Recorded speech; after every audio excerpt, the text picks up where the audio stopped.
So I exist in this wasteland.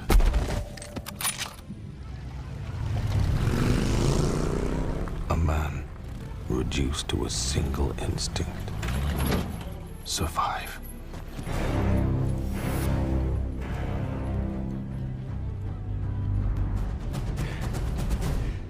If I'm gonna die, I'm gonna die historic on the Fury Road.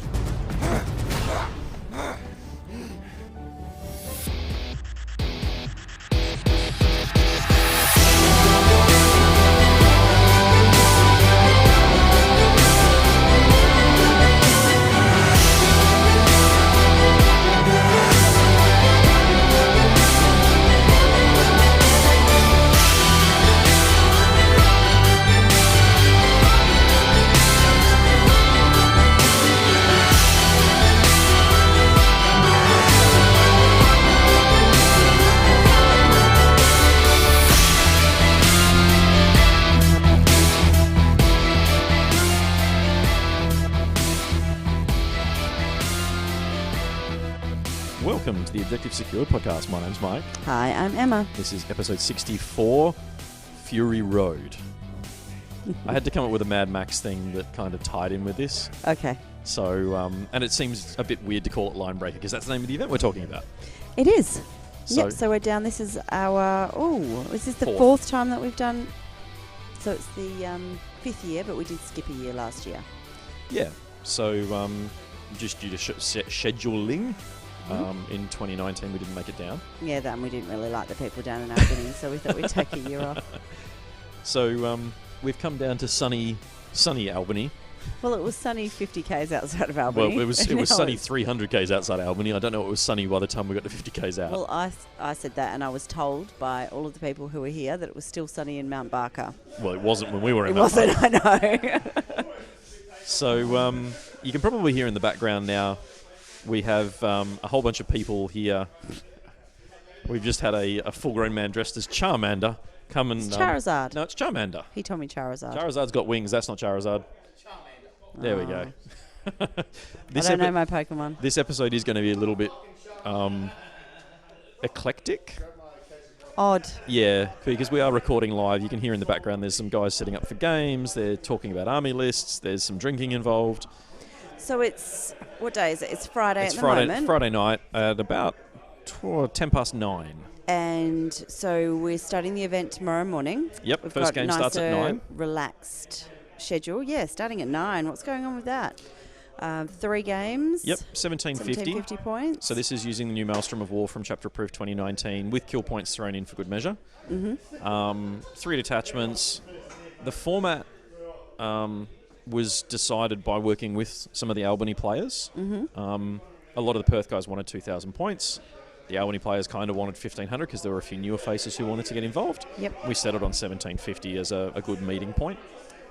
The event itself over the years has changed format slightly each time. We've done the full complex Maelstrom Eternal kill point combos a couple of times. We've done something like this, and we've done basic Maelstrom as well.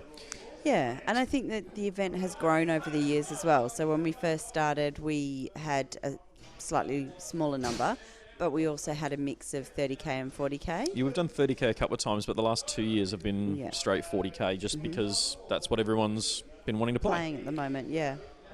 So yeah, we've got 22 playing tomorrow. Had 24, but... Had 2 drop out, unfortunately. Yep. Now, before we talk too much more about the event, let's talk about where we actually are in case you're not in Western Australia and have no idea what we're talking about when we say Albany. So we are... Well, we're 4 hours south from our place, so It's about probably 4.5 hours south of Perth.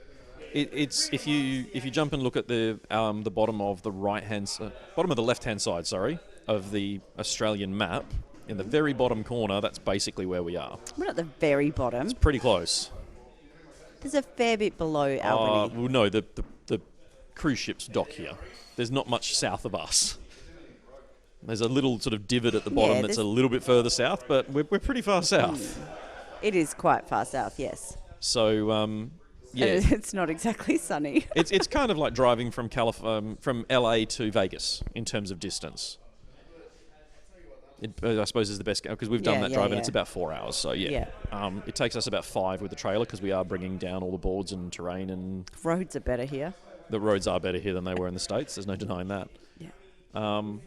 So yeah, this is a road trip we started with a friend of ours, Sam, Yep. who now lives in Perth, ironically. And So yeah, Sam was very big in the Albany tabletop gaming community. Yep. And so he talked us into coming down here and starting this event. Yeah. So we do have to say thanks to Sam, because obviously without him we wouldn't be making these pilgrimages every year. Yeah. So we generally get... We've had a 50-50 distribution a couple of times. The sort of camp style that we have for it means that I think this year we've got 8 from Albany and the rest are from Perth, or 7 from Albany and the rest are from Perth. And so we come down on the Friday night. Everyone stays on site because the site we actually hire is from Scouts Australia. And it includes a big main hall with a kitchen, which we use for cooking all the meals. Big main hall might be overselling Well, it. it's bigger than what I actually thought it was in my head. I don't really know why it is, but like we've got the 11 tables set up with plenty of room for a 12th, and we probably go 14 if we really... I told you we could go to 14, didn't I? You did. This will be much more This will comfortable. be much more comfortable, yeah. And I think 12 is still probably a good number. But for next time. And actually, if you look at it, we could potentially get a row of tables down the middle as well. no, Yeah, we could, potentially. not once you add the extra width on. We've got an extra table set up in the middle at the moment for people to leave armies and stuff on, and drinks and food. So, That is true. but yeah, so the venue itself has a hall that'll comfortably call it 14 6x4 tables in, plus a full kitchen, and then we have 2 dormitories on site and a ablutions block, and we're out in the middle of the bush. We are. We have a good 50 metres of bush in every direction. And that means that we can be a bit noisy and we can be a bit vocal and a bit late. And we can come out and play games, which is basically what's happening tonight, is sort of scratch matches and muck about and drinking. People are still building their armies and painting them, and I think I can see some... That's Titanicus coming out now for a little play, Yeah, which is good because I haven't played that, so I might try and rope them into teaching me. have a look. So yeah, the Albany players have brought some terrain out as well for us, and I really like that because it means that the Perth players get some new tables to play on. They're Well, ones it that we works. don't host all the time, and Yeah. the Albany players who don't come to Perth also get new tables to play on. Well, I think it also works quite well because, for the Perth players, obviously it gives them diversity of terrain, but for the Albany players, it gives them something that they're used to, so a bit of familiarity as well. Even if they don't play on them, at least it's in the room. Yeah. So we've got a good mix of armies coming as well, which is great. Yeah, so that was actually, I just heard some people talking about it and saying, I was expecting these to be friendlier, fun armies, and some of them are perhaps not as friendly or as relaxed That was as they because were. he didn't read it. Oh, okay.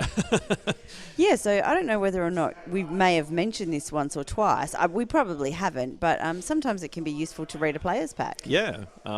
We actually Just in case we haven't mentioned that. So we've got 1750 points. One of the guys has literally just bought 3 nights. We've got one of our players who's brought 8 bloodthirsters of corn. And because of the way the data sheets work, he's got there's 3 different data sheets plus Scarbrand, which means that he's got enough variations to can stay within the rule of 3. I'm sorry, I'm distracted because I just noticed the bottle of Glenmorangie whiskey next to me. I don't know whose that is. To know, but it's next to me. That can't be a coincidence. So we've got a macro cannon emplacement for one of the guys. Another one's running Magnus and Mortarion, and then 2 Lords of Change. They're pretty. They're pretty.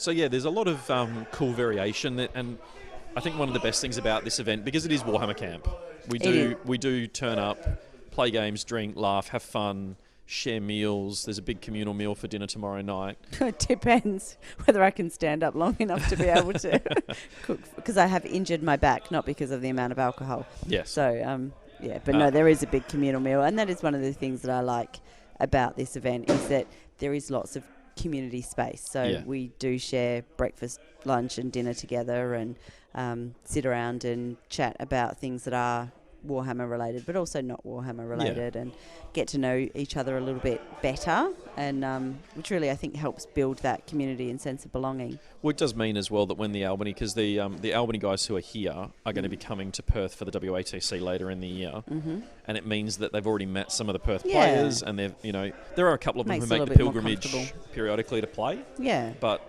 certainly it means that the ones who don't come to Perth regularly already have some familiar faces in the room, which is really positive. Yeah. So it's a really good sort of cross-community bonding experience. And people have come really prepared. I'm just noticing that not only do we have 2 kegs set up, we've got a couple of people who have Electric brought their eskies own. and no, you've just lost your whiskey, Emma. Oh.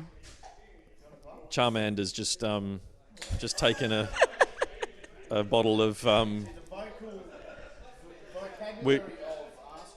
we'll have to. Oh no, he's just saying if you ask, you can get a glass. But I'm going to point out to him that if he hadn't taken it now, she was probably going to pocket it. I was not. So, so that's one of our first time attendees, Paul, in the background there, offering the whiskey to Emma.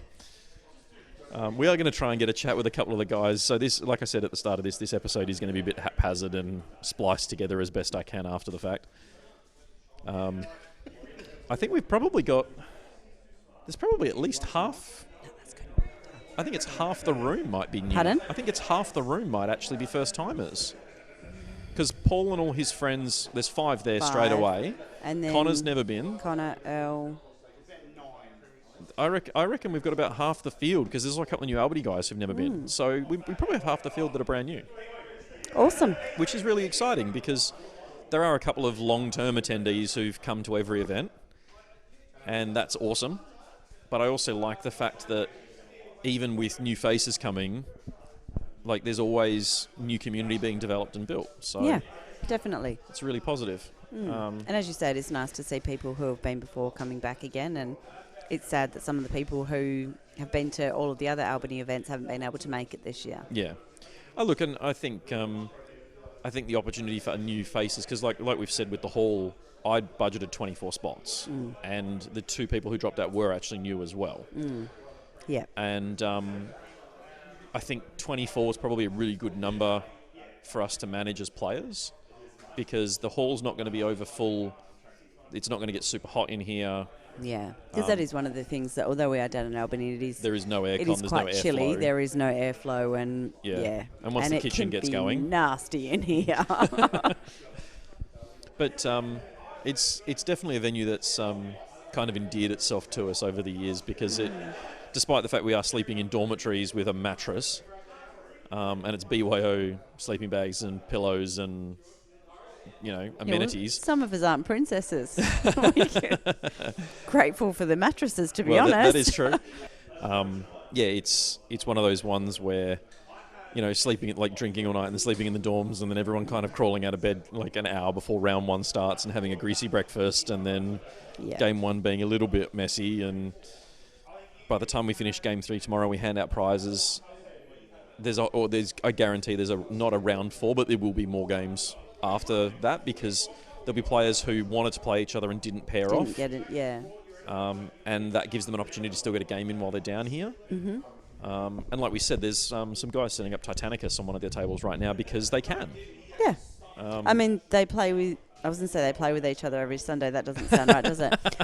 They meet... In these players' question, you never know. They meet and game together every Sunday, so it's not like they haven't had a chance to do this, but, it is good that they've come down here and they've brought it, and people are getting a chance to have a look at it as well.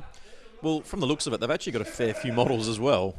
So they're actually moving over to one of the Albany tables that's already set up, because I think it works quite well for the game, looking at the scale. But it's going to be a really good weekend. It's going to be a little messy for some and very messy for others. And could you stop focusing on the alcohol part of it? Look, there is more to this event than just the alcohol. There is more to this event than the alcohol. alcohol. There's food as well. You're fine.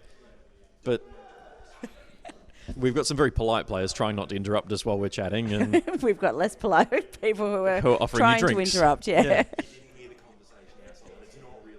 Oh, we're being told the external conversation is not Perhaps one for not, radio. yeah.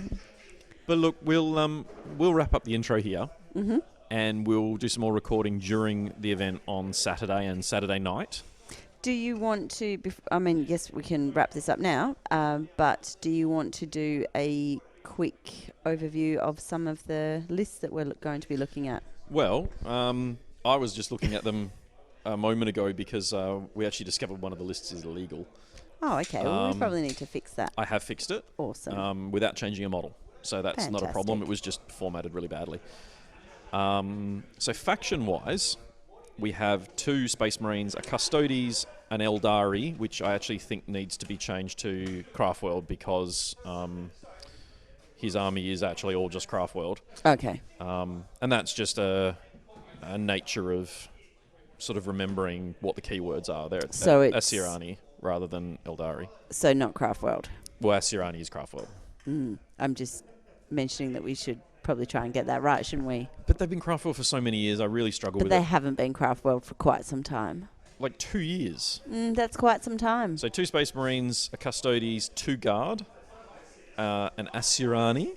Thank you. Now there's 4 demons. 4 demons listed there. I have to double check they are actually all pure demons. Dark Angels, a Death Watch, a Drakari, a Heretic Astartes, which I think is meant to be just a Chaos list because it does have demons in it as well. So we're going to do this live. If you want to check out the list, you can head over to downunderpairings.com and then click on Objective Secured Linebreaker 2020, which is in the Events tab. All the lists are public and live there.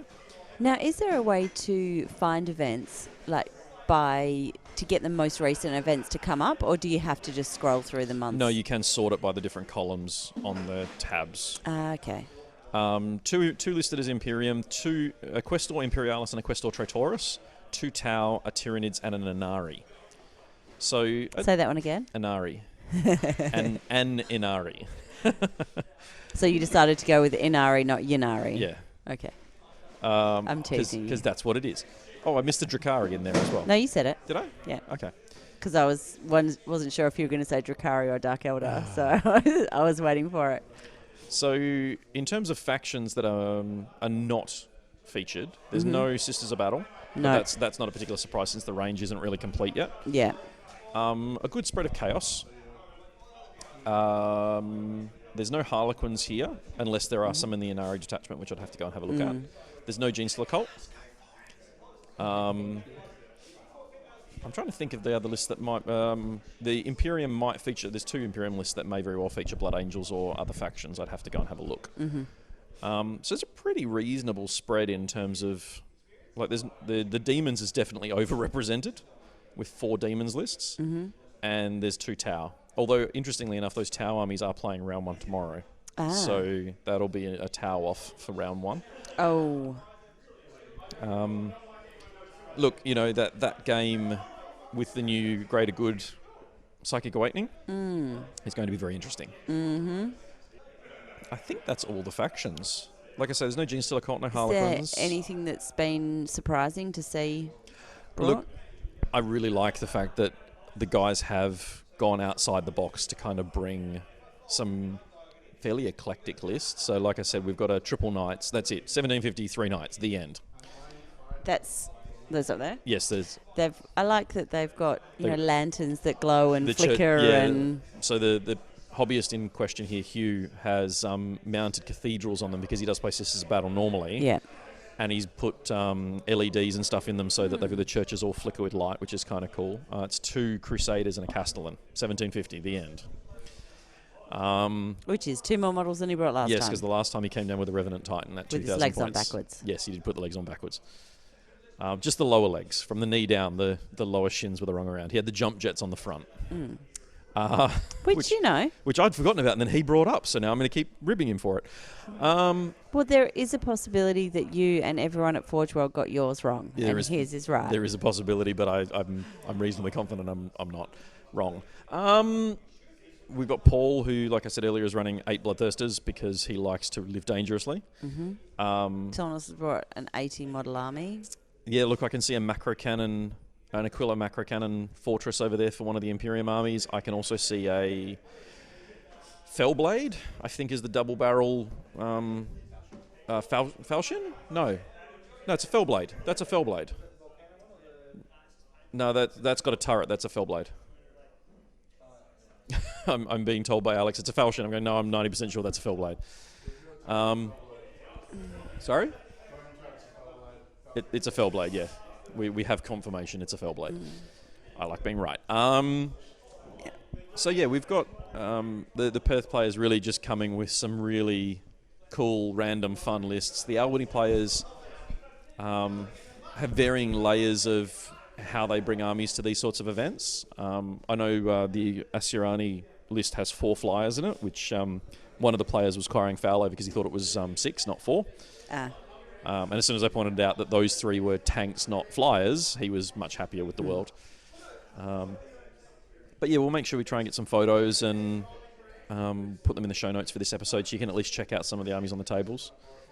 But I suppose once we've actually got some of the matchups and stuff sorted, we can do some recording around the win rates and percentages and that sort of thing, because we do have those with Down Under pairings. Yep. So when you're listening to this, if you want to follow along, head to Objectives Secured Linebreaker 2020 in Down Under pairings. I will put a link in the show notes that takes you directly to the event, so you can click on that and go to the army list section and see what's happened.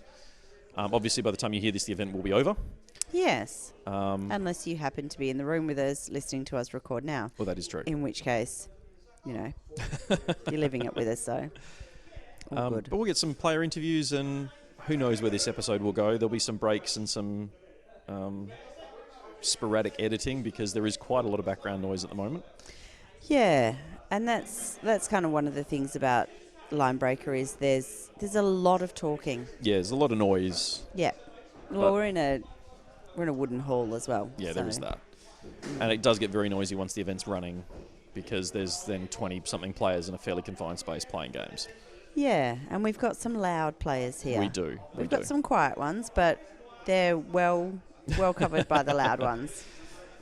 All right, now we're going to take a break. Okay. And we'll be back in just a second to cover the first of who knows how many interviews and bits and pieces from this Saturday's gaming at Linebreaker 2020.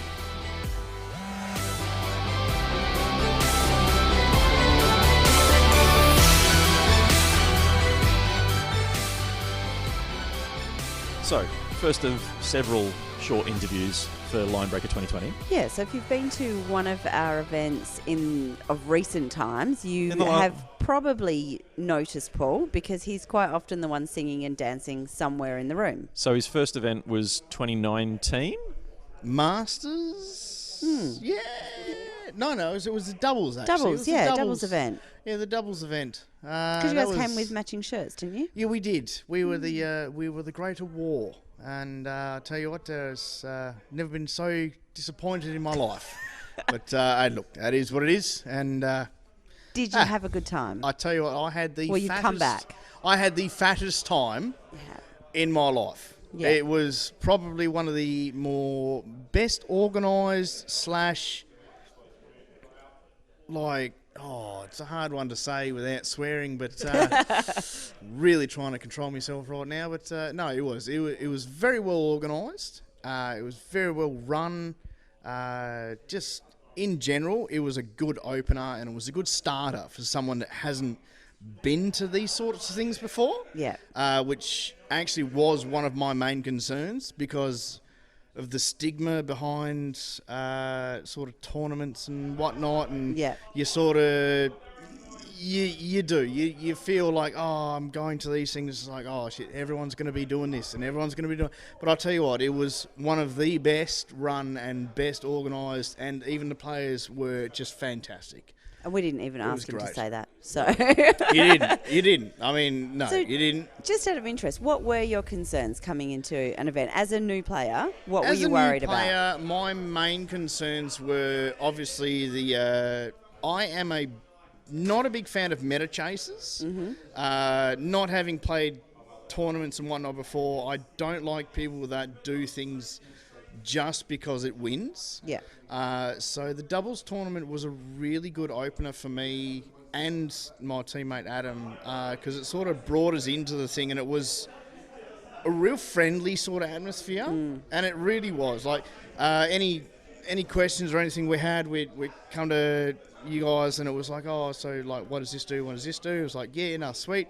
And like, there were guys there with the Hawaiian shirts, and I think they won best overall for just most fun, and it was just great. It really was. It was a great opener, and I mean that honestly led me to come to pretty much every single one that I can since then. And like, you guys, you organise a great tournament, and not being paid to say this, but I'll tell you what, if I could do it, I would. It should be fun. Well, I remember the conversation we had just prior to Masters last year, where I said, "Hey, man, like I think you'd enjoy this. Come along." And I could still hear the reservation in the text with you going, "Oh, I don't know about this." How did that go for you? I wasn't sure how the people themselves, not so much. That's a hard one, because me and myself, I have quite a interesting way of dealing with things. Me myself, I'm a very outspoken, quite abrupt. You hide that really well. This is really hard to try and describe. Like, I am quite loud. Look, really? I am quite loud. I am abrupt. I love to have fun. I love sitting to here drink. in a Pokemon onesie. I'm trying to word this the best way the best way I can. Definitely a more outgoing personality in the room. He gives Russell a run for his money in terms of how loud he is in the room. I'd love to get them both on the table at the same time. Oh my God. The world might implode. Yeah. And that's what my main concern was, because the first one I did actually come to was the Masters, and I thought, look, because Masters to me was a very serious tournament. Like, obviously it is a very serious tournament, but it's more serious as to what was played or has been played in the past. And so I thought, shit.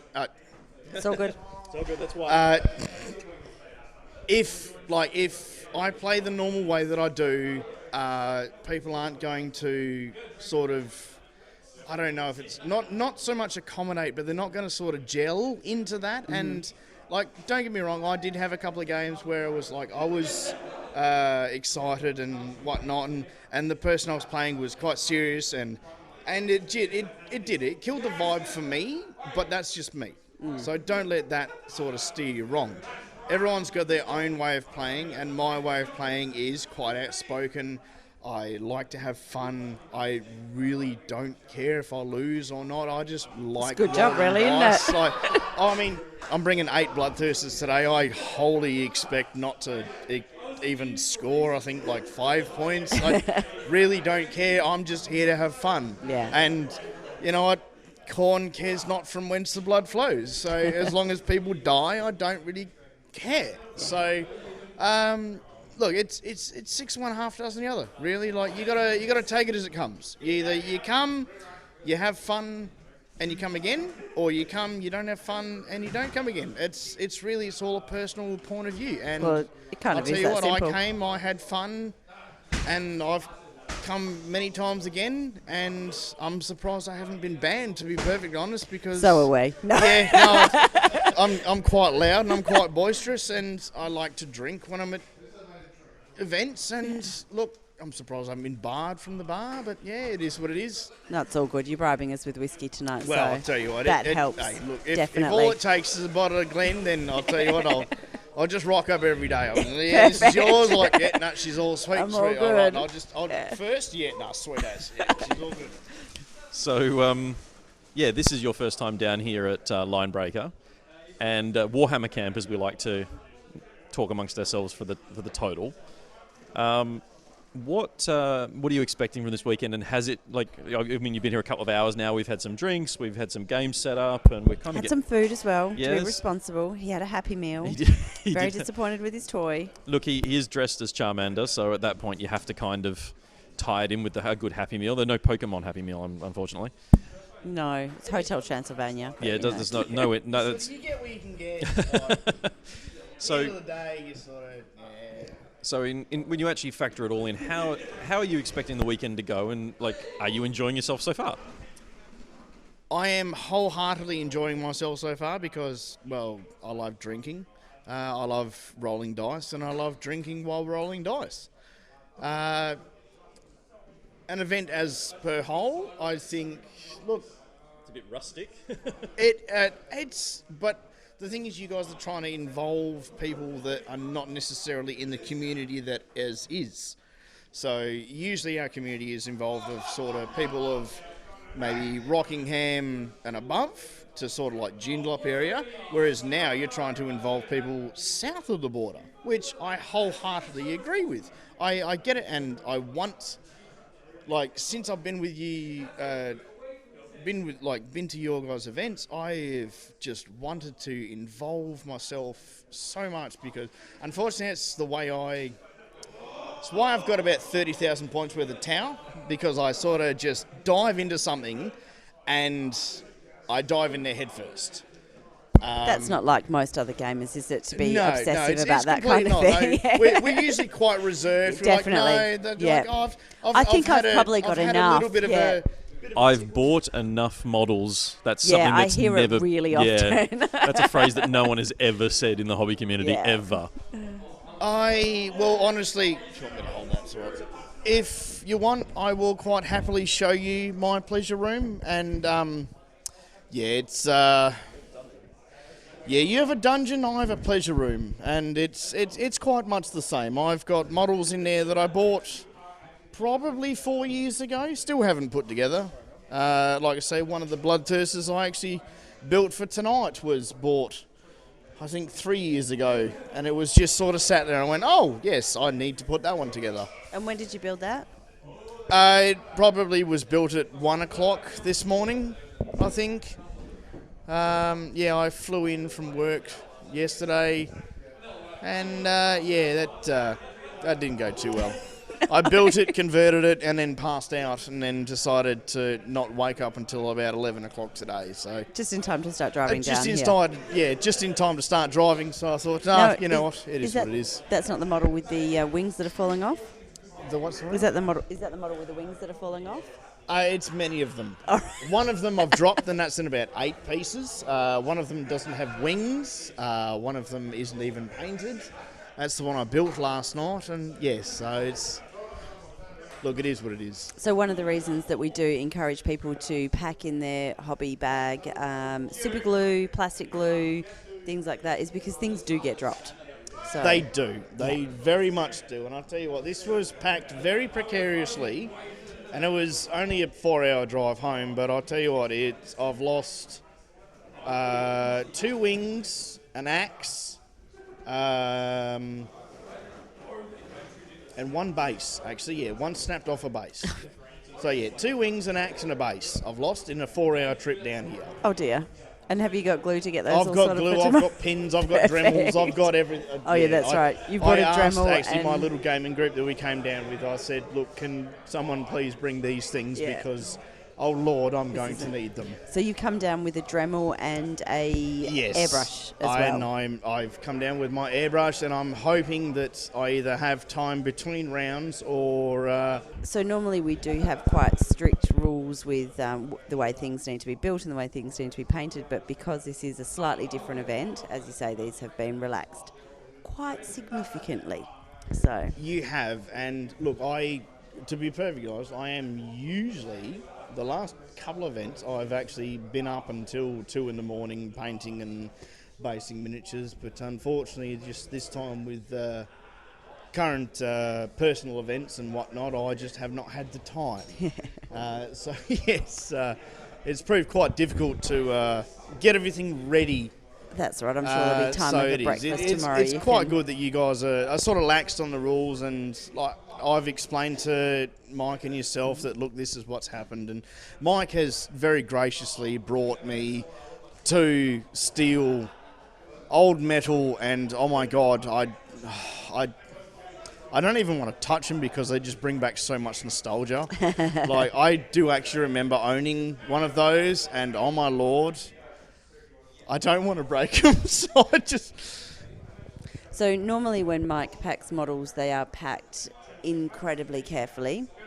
those models were chucked on the top of a tub in the back of the car as we drove here. So Oh, so it's like I packed them myself. yeah, that's good. it. Oh, that's great. They weren't swept up with dustpan and brush, but I reckon they weren't far off that. See, I've heard of the dungeon, and I don't really wish to delve too much into it, but No. I know he does have stuff, and I have purchased the bloodletters off him before, and I will quite happily purchase that, but I just don't want to break other people's miniatures. Yeah, is fair my enough. main thing. So I am endeavouring to do my best to put together what I can with what I've got. Perfect. So Awesome. Any final thoughts on the event this weekend? honestly, I think you guys have done a fantastic job of trying to include outside environments. Maybe, if you could set up like a helicopter ride instead of having a drive here, that'd be nice. Oh my goodness, wouldn't it? Like that honestly would be sick. Like maybe even charter a flight. That'd be See what I good. can do. Yeah. Shit, even just like get a bus. Like I can drive a bus. I got a HR. I don't mind. I'm not sure you can drink and drive a bus.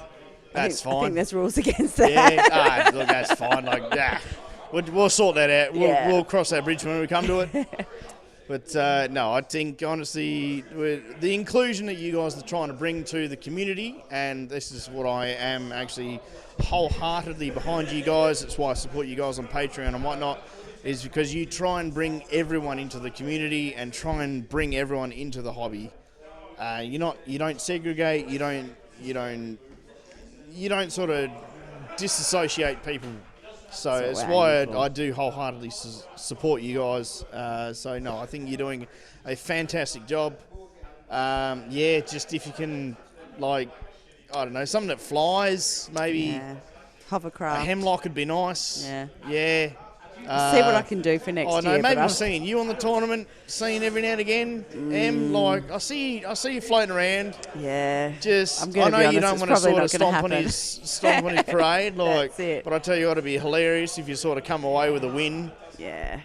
That would be hilarious. But no, I think you guys are honestly no, I- doing a fantastic job. Bet him in one And, game of Blood Bowl please however do long ago. keep it up.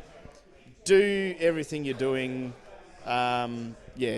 Just keep doing what you're doing because you are doing a fantastic job. Aw, thanks. That's all right. Oh, stop it. Oh, it's just. Oh. Take it from me before I cry. And on that note, we'll be back in a second for the next segment. Perfect.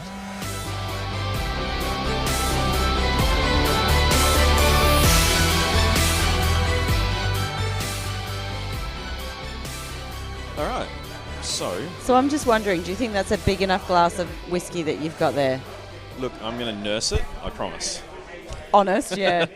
I'm just going to take a photo of it because that's it's a tumbler. Okay, you need to sit up. There we go. So, we're back. We are indeed. We are at the tail end of Linebreaker 2020. Yes. We're in game 3 at the moment. And it's full on noise in here. I don't know how much of it's been picked up by the mics, but there's a fair bit of noise. Yeah, well, none of our events are ever quiet. And I think that we've got a small number of players here, but one of the things with being in a wooden shed is that it does tend to, the noise carries Yeah, it does. and amplifies. So, but it's good. So, yeah, as you said, we're at third game for the event, so it's the last game for the day. Everyone's smiling. I mean, half the room is probably sitting down. They're all a little bit weary, but they started the day probably a little bit worse for wear. Yeah, several of them were very much worse for wear this morning. We had one guy go for a run first thing this morning, Yeah. which baffles me. But, yeah, so we Just got... in general, that, Yeah. that anyone would choose to go running.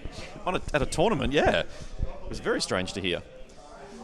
So we've got... I checked with all of the Albany players. Not one of them has played another Albany player in all 3 games today. Good. I only had to manipulate that once. And that was game 1, just to make sure that we didn't have a double up happening there. Mm-hmm. So that's really good. Yeah, we did have some players who have come down from Perth, their very first event that they've ever been to, and two brothers ended up playing each other. Yeah, round one, I saw Yeah. that. The problem is, like, they didn't have the same surnames and stuff in the software, so I didn't know they were brothers. Yeah. But you know what? That's going to happen at tournaments. If you have relatives there, it's going to happen sooner or later. Yeah. It just would have been good if, for their first event, they hadn't played each other for the first turn, Yeah, but first round. But their first game in the first tournament they've ever played in, it's probably a safe way to come in. Like, you're not confronting someone that you've never met before. You're not... Like, it's an easy way to kind of feel out the room. It is. I also do think, though, that speaking of an easy way to fill out the room, I don't know that any of them felt as self-conscious coming to their first event, given that everyone bonded over shared drinking experiences last night. Like, I think that does really help bring people together. Yeah. Not necessarily the drinking, but this event does actually bring people together. We've had a couple of the locals from down here in Albany visit over the day just to sort of... Check it out. Just started playing, kind of interested. Yeah. And the general feedback from the community down here seems to be one of real support, because they like the fact that they're getting to meet people before they come to Perth. They like that there's sort of an integration of their community into the larger, wider Perth community. And there's already talk of an Albany team coming up for WATC. There already was, but now there's actually going to be some competition to be on the team. Or potentially we see two teams come up. Look, hopefully next year we'll see two. Yeah, I know next year, what about this year? Look, I think from the sounds of it, it may not quite the second be ready half yet. of the team's in its infancy. Yeah. I know think last they'd have year- to split the leadership to try and make two teams work, and that might Yeah. be too risky to have complete newbies coming along to something like WATC. It's funny because I was just outside having a chat with Ben, who I believe is captaining the team this year. And he was saying that he thought it was quite interesting because we were discussing strength of schedule and how strength of schedule works. And, he was saying that he found that at WATC last year, he was actually teaching somebody how to play the game. And he was saying he wasn't necessarily expecting that, and wasn't expecting that by the time somebody got to their last game for the event, that nobody else would have pointed out the fact that you can do these things. Yeah. And he said, he was kind of, I guess, making fun of the fact that Albany were quite low down on the leaderboard last year. So, but that does actually bring me in a really roundabout way to strength of schedule. Now, do you want to just take a minute just to explain what strength of schedule is? Okay, at its core, strength of schedule is about looking at your opponents and how well they did. Yes. And essentially, it's a number that is generated by your opponents. Or so you basically total up all of your opponent's scores, essentially. Yep. And it's normally around their round score. Yeah. So basically, if you have the higher your strength of schedule is, it means that your opponents were also ranked really highly. Okay. So that's what I couldn't remember. I couldn't actually remember. I could explain that part to him, but I was like, I can't remember if a higher strength of schedule means that your opponents had better games. Yeah, it does. It basically means they won more. Or is it ranked? So therefore, the lower the number, the better they are up the ranking system. Yeah. No, so all strength of schedule is a gauge of saying how hard your day was. Yeah. Because if you have a really high strength of schedule, it means all the guys you faced, or girls, all the opponents you faced over that event have finished really highly in the event. If you have a low strength of schedule, it just means that the opponents you faced have finished lower on the ladder than everyone else. Yeah. And to be fair, a lot of the players, you can kind of, most of the strength schedule should generally be roughly comparable to the position. The it way depends that on it how many works, rounds. Because it is possible if you have like 6 rounds and you're including soft scores and a few other things, it's possible to slightly submarine and have a lower strength of schedule as first place, where you might not have played some of the other top players. Yeah. And ultimately your first couple of rounds, so something like LVO where you've got like 9 rounds, your strength of schedule doesn't really mean a great deal because, you win your first game, awesome, so did 500 other people. Yeah. So everyone's kind of tied up on strength of schedule. You win your second game, so did 200 other people. You win your third game, so did 100 other people. And you don't really get down to the nitty-gritty of that strength of schedule until much later in the event. So And even then, like, we use it for countbacks, but you have to go through round points and battle points before Before you you hit get to strength of schedule. Yeah. So it's generally not going And to be a factor. we don't use it particularly often. Yeah, so strength of schedule is something that it's often abbreviated to SOS in the yes. software. So that's, if you're curious, that's what it means. It's probably one that disclaimer and explanation probably needs to be in an episode around tournament scoring. Oh, look, it probably does. It just happened to come up in the conversation that I was having, and therefore I thought, let's just bring it up now. Fair enough. So we've actually got, I think we ended up with, at the moment on the leaderboard, we've got 4. Oh, yeah, let's have a look. If this person finishes here and if this person does that, then, and this is this, and what are we looking at? That's what I thought it might be interesting to have a look at now. Okay. So, you can check this out all on downunderpairings.com. There'll be a link in the show notes, as I've mentioned earlier, to Linebreaker 2020. So going into round 3, we have 4 players undefeated, 5 players undefeated. And interesting. So of the top 6, we've got 4 from one team, which is the Dyson Combat Squad, And then and Albany. 2 Albany boys. Yep. So, yeah. So we've got 1 player on the perfect maximum battle points for his first 2 games. Then we've got 3 tied up in second, third, and fourth on 35 out of a possible 40 battle points. And then someone on 30 out of 40 battle points. And so going back to that strength of schedule conversation, Daniel, who's on maximum battle points, has only got a strength of schedule of 10.5 compared to Earl, who's got 35 battle points, but with a strength of schedule of 19. So yeah, and that kind of hints at the fact that the 2 players that Daniel beat, both of them got 20-0 against him. Yep. And they've only managed to score an average of 5 or 6 points in their second games. Mm-hmm. So, whereas the guys that Earl's played, he's clearly done very well in both of his games, but those opponents have then gone on to probably have a win in the second round.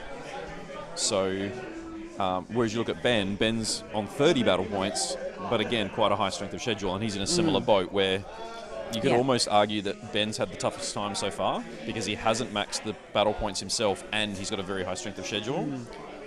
So it'll be interesting to see what falls out of round 3. Yeah. At this point in time, it's likely that Earl and Dan are going to be playing for 1 and 2. Playing for 1 and 2. However, well, so Daniel's calling it that he thinks Earl's going to win. Well, because he finds that he knows that he struggles to win against Earl. So his plan was going into this game, I just need to beat him. So it's always nice to have a plan. Well, with the wonders of Down Under Pairings, we can actually look at those matchups and see what Down Under Pairings says in terms of predicting results. Oh, okay. So what we're going to do now, again, if you're a subscriber, this is a function that you get with Down Under Pairings. So you can, when you're in an event page, as in you go into the battle round. Yep. The problem I have with this is because I can see the public's page and the TO page. You can't remember which one we can see as the TO and what they can see as... From memory, it's in the public page. You go into the battle round, and then when you click on a game, it'll give you the option to look at the matchup, essentially, and give you the predictions based on faction and based on their own win rates and loss rates and so on. So if I grab Daniel Norrish versus Earl Clark, which is... they're on table 2 listed in the software, but they're playing on the top table. Yeah. And we go to Predictor, which is in sort of one of the heading tabs. It says that Earl wins more than Dan does. There's not enough data for him. Dan wins more than Earl does. I got the numbers the wrong way around there, sorry. And the game prediction at this point is Daniel winning at 52% to Earl 48%. So based on their past history, there's actually not a lot of data for the actual faction side of things. Yeah. But the general win-loss slightly favours the Inari in this case versus the Imperium. Which is 48.7 to 51.3. Yeah, so it's actually it's going to really be a close. really close... So hopefully that result, I'd really love that game to end up as like a 13-7 or a 12-8 or something quite low. Yeah. If it blows out, then that obviously skews things a little bit. But hopefully that's going to be quite a low game. Now, assuming that does happen, if they end up in a low differential, then that puts us in a position where somebody else could actually take. So if somebody wins with a 20-0, what does that exactly. do? So if Earl wins, now it's saying that Earl won't win, and Dan should win that game. Yeah, well, I'd say that's a coin toss. A coin toss.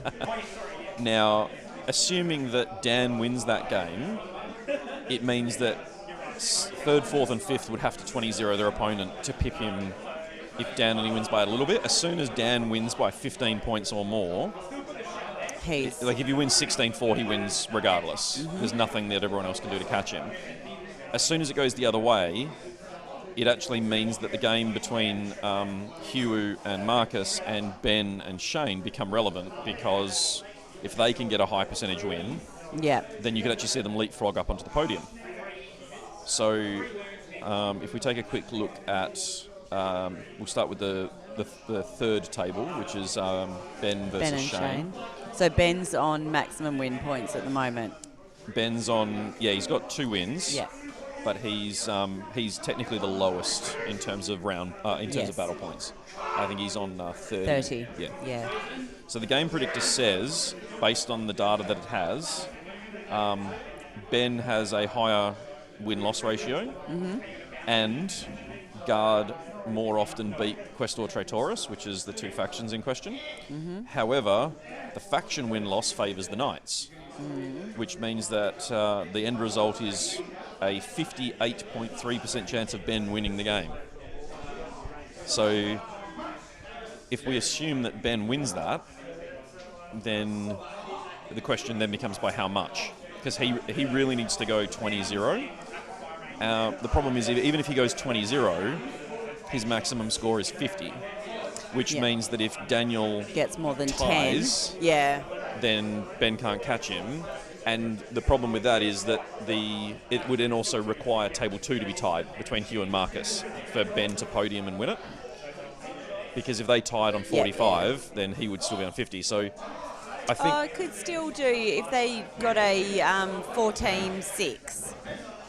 Then he could still come in. He basically needs to really smash that game out and go 20-0 max win. So he needs for Earl to just slightly beat Dan. Yep, and then he needs for the other 2 to roughly either get a draw within or a point up or 2. To 14-6. And then he needs to really and go. And then he needs to get 20-0. Yeah. So we've got Marcus and Hugh on the other table in question. Marcus with a much higher win-loss ratio than Hugh. However, the faction head-to-head sees the Tau drop in favour of the Questora Imperialis, and the faction win rate is also in favour of the Knights when they play the Tau. So the end result is Marcus's percentage of win rate drops to 53% compared to Hugh's 53.8 to 46.2. Yeah. So it's in favour of the Tau in that particular engagement. And to be fair, knowing the players in question, but knowing the lists that are on the table, when Marcus has built a proper broadside missile spam against 3 Knights, that's going to be a question of can Hugh's Knights weather the firepower, or can they keep the Tau at arm's length where their guns are in range and the Tau aren't. So that'll actually be quite a tactical game, and the risk there for Marcus is if he doesn't realise early in the process that he has to be mobile with an army that he doesn't normally move with, that Hugh could just outplay him and outlast him by just picking off the key targets and scoring Maelstrom. So it's actually going to be quite an interesting run towards the finish. Who knows? So at the moment, there's literally 5. There's 5 people who could win it. And to be fair, if game 1 draws and game 2 draws, but Ben wins by a point, he wins. Because he has the 3 round wins and the others would be 2 and a draw. So it wouldn't matter about the battle points, because he would be on 9 round points and they would be on 7. So that's how we do it. So round points is what we look at first. If there's a draw for round points, then we go to battle points, and if by some miracle we've got a draw on round and battle, that's when we look at strength of schedule. Yeah. Yeah. The chances of it ever, I don't think I've ever had it count back 3 layers before. I think we have once. Oh, we had once, because then we had to go back to, I think at that particular event it went back to sportsmanship after that. Yeah.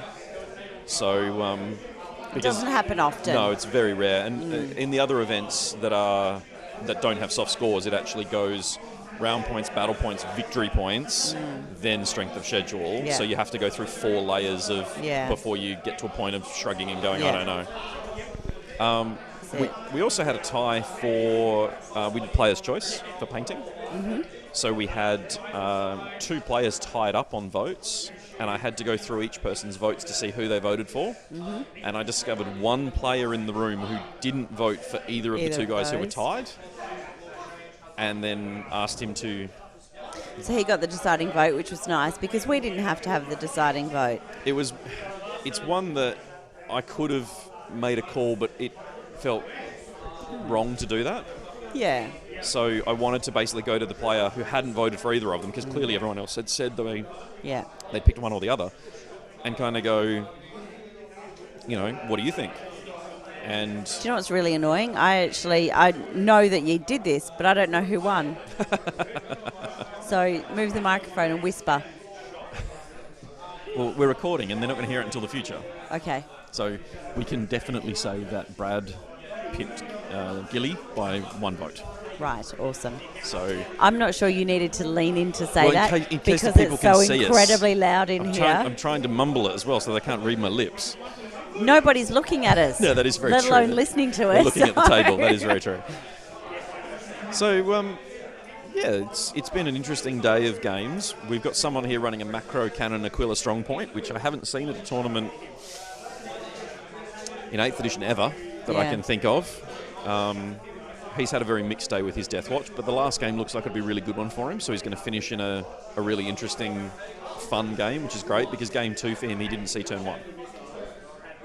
He played the triple Chaos Knight list, and the Chaos Knight's got a charge on the macro cannon turn 1, blew it up, blew the repulsor up, and then the Death Watch then got barreled into by the Chaos Knights, and he lost basically 1,300-ish points out of 1,750 in turn 1, and just went, I concede, we're done. Oh no, you're supposed to keep going. I know, but I can kind of understand his frustration at that point, and like they both said when they were setting up, I said, this is going to be interesting, and Shane, who's playing the Chaos Knights, went, if I get to go first, I'm going to charge him, and then if the dice work, I kill that thing. And it just happened that because Shane's playing Chaos Knights, he's able to essentially take damage to himself to overcharge weapons and buff himself to maximise the chances of him killing that thing.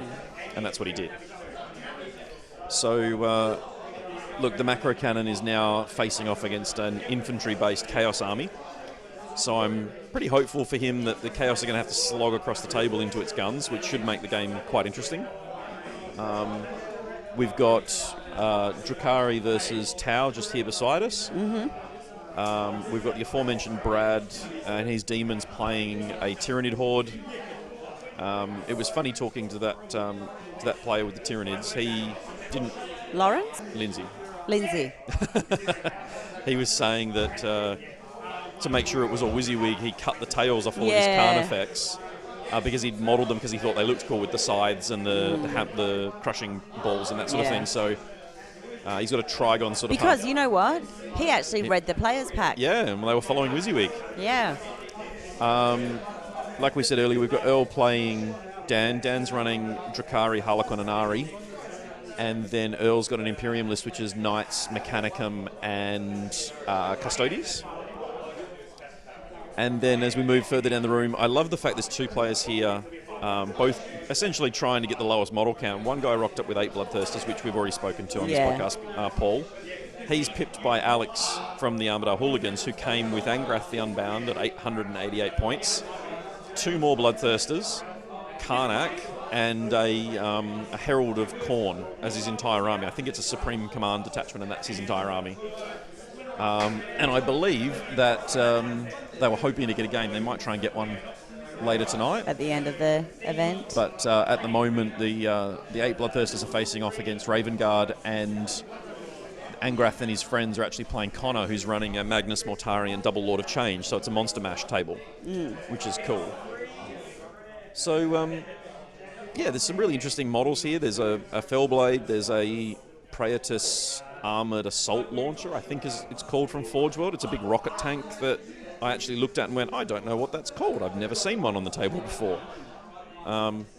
He's currently facing off against Gilly's Alatok Eldar. Yeah, I also have to thank the community in Albany. They brought 3 tables worth of terrain. Now, we brought enough to cover it, but I thought it was a really good opportunity for Perth players to play on some new boards and the Albany players to have some so much boards. So that we're going to talk about it twice, because we talked about this in the intro. Well, we recorded that last night and we're into the next day. But thank you to the Albany guys for bringing the extra terrain. It's actually really cool. I really like the terrain. Nice and dense and tall and line of sight blocking, and a few of the Albany guys are going, it's a bit dense, isn't it? I've gone, it's your tables. Yeah. Stop whinging. Although from the sounds of it, these are personal tables, not necessarily ones from the store. Yeah. So they're built to go on Realms of Battle and very specific things. So they are quite terrain dense. So yeah, it'll be interesting to see how this all plays out. Also, while we're talking about, thanks to the Albany players and the support that they've shown the event, we do also want to say thanks to John Gill, who we spoke about, who sadly didn't win the peer judged painting award, because he owns the Albany Bakehouse, and they sponsored the event by donating some bread for all of the players here. Yeah, we got a bunch of loaves of bread for toast and bread rolls for the burgers for lunch and things like that. So, which went down exceptionally well with the players here. So, thanks very much. And if you happen to be in Albany, then go visit John and his family. It's a family-owned business. I was going to say, as all family-owned businesses, the whole family's there. Yep. Albany Bakehouse, and we just wanted to say thank you to them for that. Yep. We also had Mark donate a prize for the event. Yes. Which is, I actually posted a photo of it on the Facebook page, which you've probably already seen, and again, I'll chuck it in the show notes. It's a 3D printed 1-to-1 scale Drakari splinter pistol. It might be a little bit on the bulky side, but it's very cool. I really, really appreciate him printing it out and bringing it along. And he's, I said to him, you can give it to whoever you like. And he said, most Warlord kills. And I went, I don't know. I mean, we can kind of check that, but you're going to end up in a tie. Like, we're definitely going to end up in tied situations with that. So I'm not sure how that's going to be handed out yet. That might go to something else. We'll talk to him about that at the end of round 3. Yeah. We've still got some time to make that decision. I'll also say thank you to Mitch from Warhammer Fremantle. He made sure that the Albany players down here, I went and saw him for Black Library Weekender. And the Black Library book, the free book celebration, we grabbed a couple of extras for the Albany players down here. So all the Albany players have one of the free Black Library books. So thank you very much to Mitch for making sure we got half a dozen for the 6 players. So, yeah, it's good. It just gives them a chance to get some of the freebies that are available for Black Library Weekend that they don't get locally. Yeah, and they're all obviously supporters of Games Workshop, Yep. but it's a bit tricky to make a 5-hour trip to a store to get a free short story book. So it was good to be able to bring a couple of extras down and make sure that they got some of the love from the company as well. Yeah. Now, we've also, you were saying before that we've had a few of the Albany players who are newer to the game and newer to the scene down here. They've popped in to say hello. We've also had a few people who have never heard of Warhammer come in that you've been working really hard to try and convert. So it's been interesting. As always, it's a bit of a Piccadilly circus with people wandering in and having a look round, but it's always good when you see people who have absolutely no idea what on earth this is all about, and then when they walk in and it really captures people's imagination, so that's great. I think what captured the father's imagination in that case was me saying it was cheaper than Lego. So yeah. And it is. At least in Australia it is. Yeah, I mean, it really does depend on your definition, but it is certainly more interactive and longevity to it, rather than 2 hours to build a $200 Lego and then it sits on a shelf. Unless you're willing to pull that Lego apart and build it and do other things with it, yeah. Which we don't have a son that does that. He likes to have them finished. Yeah. But, we've But saying that, how many of these models get pulled apart and That is very true. dropped in paint stripper and then, cut and sculpted and converted and done again? So Yep, that is 100% correct. lots of different options. Or just as people's skills develop, they get repainted because, hey, I can paint better now, or I've got an airbrush and I always wanted to make that little bit smoother, or... Yeah. Very, very much the case. Well, we might take another break. And come back with hopefully somebody else to chat to and perhaps some results. Yep. And there'll probably be... And we might try and squeeze a couple more segments in before the outro, which I think we'll record the outro first thing Sunday morning when there's a few sore heads around and it's a bit quiet. We'll see how we go. Anyway, we'll be back in a second. It's not very quiet here ever. No, that's true. I suppose we'll find out as the episode goes on.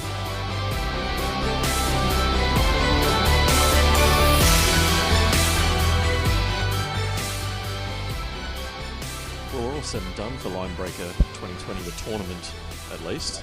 I'm not sure we're going to be done for quite some time for No. the wrap-up of the event. But we've got photos of the winners, and they've all been published on Down Under Pairings, so you can go and check out the results. They're all public and live right now. Congratulations to Dan Norrish for taking it out for 2020. Yes. But we thought it might be cool to chat to some of the Albany locals. Ben, who's just joining us now, was actually one of the original inspirations for it, along with Sam. I think inspiration's a bit of a stretch. And he's been to all four of them, and he's come to Perth for a couple of events, WATC and whatnot. So, One event, yeah. but you came to One WATC. still counts. One still counts. So we thought it might be cool to have a chat to him about what he's found over the years for the event and whatnot. So, let's say hello to Ben and we'll go from there. Hello, Ben. Hello, everybody. You sound a bit like Blackboard. Upside down. Yeah, till it starts squeaking a bit. Okay, so yes, Mike's just mentioned that this is your fourth time attending Linebreaker down here in Albany. What are your thoughts? Awesome. I mean, every time I've come here, it's been a great day, great people, well run. I have absolutely no complaints at all. Well, that about wraps that up. Yeah, we're done here. Thanks so much for your time. So, you seem to have improved significantly since the first event. I changed armies. I actually sold all my Chaos, which I came to 3 events for, and switched for this one, to Imperium and Custodes. So, as much as I love Chaos, they are a bit of a red-headed stepchild. But the thing is, and so I wanted something different, and the Imperial Guard Custodes force I used today was definitely a step up from the Chaos forces and so on. And it changes with edition as well. Yeah. So the last editions were 6th, I believe, then 7th, and new rules kept on coming out and changing the way the game played, but it never was that next step from Chaos being what it was to Imperium being what it was. Well, I like that you haven't kind of taken on that you've improved in skill at all. You've just got No, I probably stagnated around the same. Just using better quality rules, really. I mean, if I'm honest, yes, my skills have improved with speed and stuff like that. I don't mind actually playing a lot of models now. Yeah. When I first come to Linebreaker, I basically took a small compact army. Now I took at least 80 warm bodies to put in front of my tanks. And I've also been to a few Wasteland events and gone with 180 guys. Yeah. Which is, going hordes is a actual challenge to play that quick. Yeah. So, but you have to be better at that. So you have to be quicker at your rules and so on. So I think playing lots of models has improved me. Yeah. So earlier we were, Mike and I were going through and we were talking about that going into the last game, what needed to happen for you to take out the win. Yep. Sadly, the stars did not align, but you did get 3 wins out of 3. And So- yep, the first and the third were nice close wins. Yeah, everybody's a great opponent. The second one was a bit of a blowout, but that was more of a melee army trying to take on a shooting army, my army. So that was a bit harsh, but still the 3 opponents I played were great fun. Having a good chat, and they're all great games. Yeah, awesome. Earlier you mentioned that your speed has improved. I know Yes. that was something when we were first coming down to Albany for Line Breaker. That was one of the issues that I think yourself and Sam had identified, that maybe that was somewhere that the Albany players were going to struggle with, Definitely. actually sticking with timing for events, because you're used to kind of going, let's hang out and play a game over 8 hours, Basically, instead of let's hang out and play 3 games over 7 hours. yes. So, Yes. so Yep. what do you think as far as the community goes? Do you think that as a whole the community has sped up with the way they play? Definitely. We've actually run a few events sponsored by Gilly, who I believe you're chatting to next. Yeah. He's sponsored a few events, and we've run a few. They're small ones. We did a 750 for all v all. And, there was a few, because you're playing all v all each turn, but we still had like probably 6 turns if it was just 2 people playing. Yeah. So that was pretty quick. And then we had a 1,000 point, might have been 1250 actually, versus each other. And most of the games actually finished pretty naturally over the about 2 hours we allocated. Yeah. And when we were practicing here, gave Ben Arnie some practice his first time here.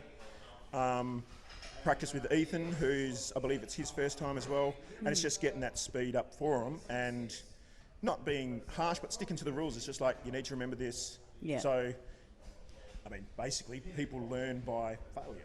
Yeah, most yeah. Of the time. And practice. You've Practice got to and give it a go. failure. So, they'd do that, and at the end of the shooting phase, they'd be like, you forgot to do this, this, and this.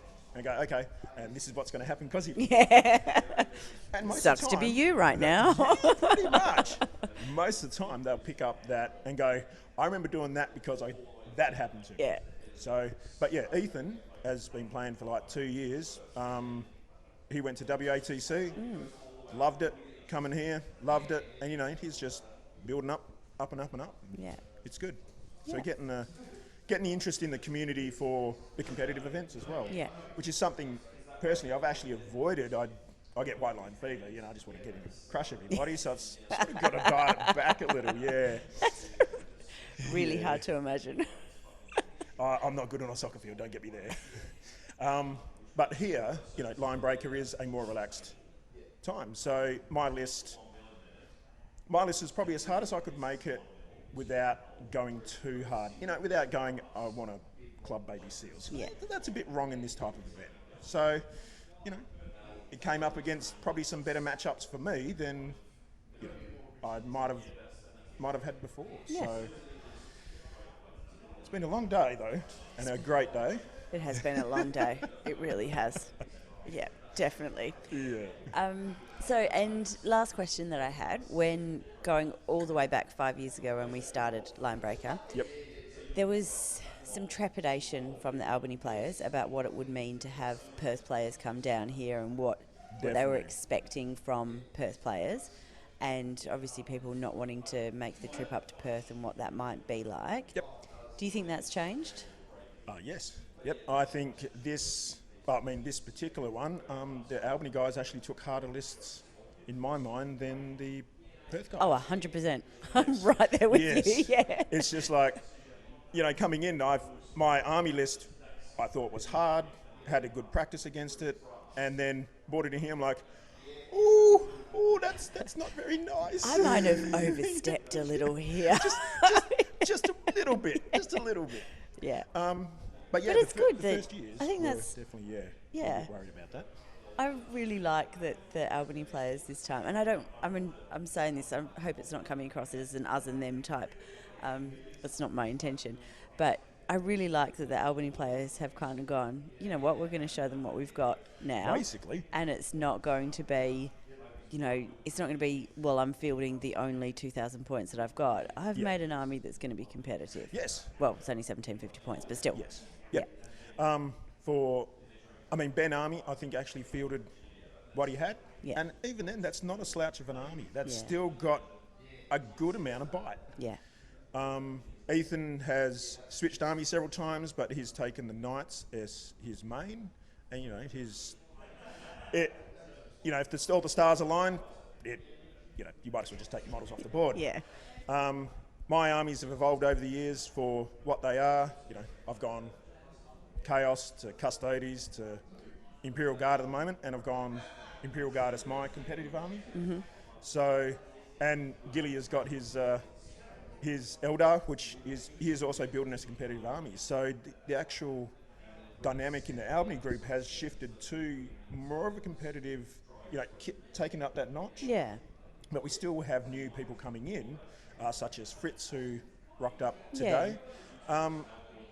But, then it's getting that going, okay, I'm facing Ethan, we'll give him a hard game. Facing Marcus, give him a hard game. Face Gilly, give him a hard game. But then when Fritz comes along and goes, dial it back. Yeah, that's the best. That's the thing that we've got that pretty much everybody in the community can just go, take it back a notch. Yeah, let's start from nice and gentle and let's introduce him well. Otherwise, he's not coming back. Yes. Yeah. Yep. And I mean, I've done a few teaching games, and that's basically you sort of, it's like a drug addiction. You sort of just want to give them the freebie hits and they get the wins and so on. And then when they go, oh, I've bought all this stuff, oh, good, now time to die.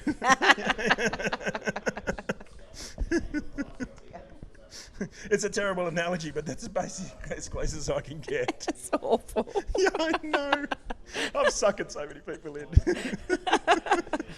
Beautiful. Nice gateway drug there. Oh, dear. Did you have any other thoughts about the whole event as a whole?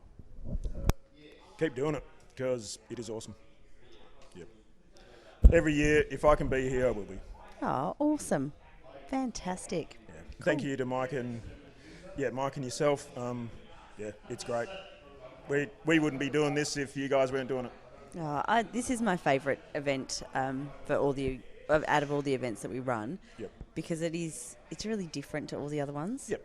It is just, I don't know, I think because we do hang out on the Friday night and then everyone's outside hanging out again and, playing different games and that kind of thing. It's not just, for me, events, there's a lot of work.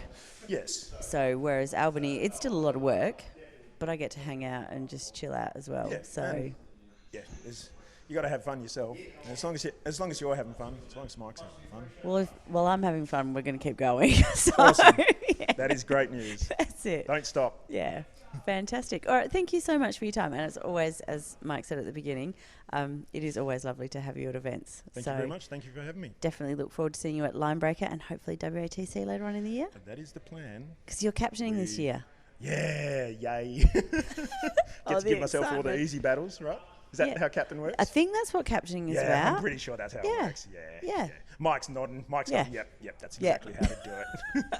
That's what I was doing wrong all those years. But yeah, we got a team sorted, and Ben Arnie is keen to come as well. He actually specified that he did want to start building a competitive army for that stuff. He heard about it, and which is awesome. Yeah, we were just talking about it earlier while the last game was happening, saying we don't think it's going to be very long till Albany's bringing up 2 teams. We're getting close. If Fritz hangs around and wants to do it, we got maybe a few more in the wings. Yeah. So yeah, we just need to keep introducing those people to the fun of it.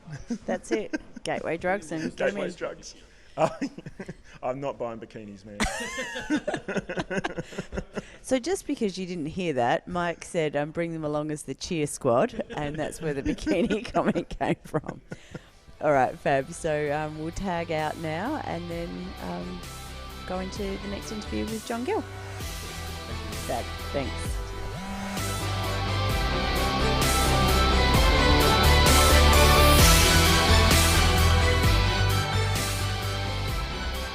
All right, so we've got another Albany local with us in John Gill, or Gilly, as he's known locally. How you going, man?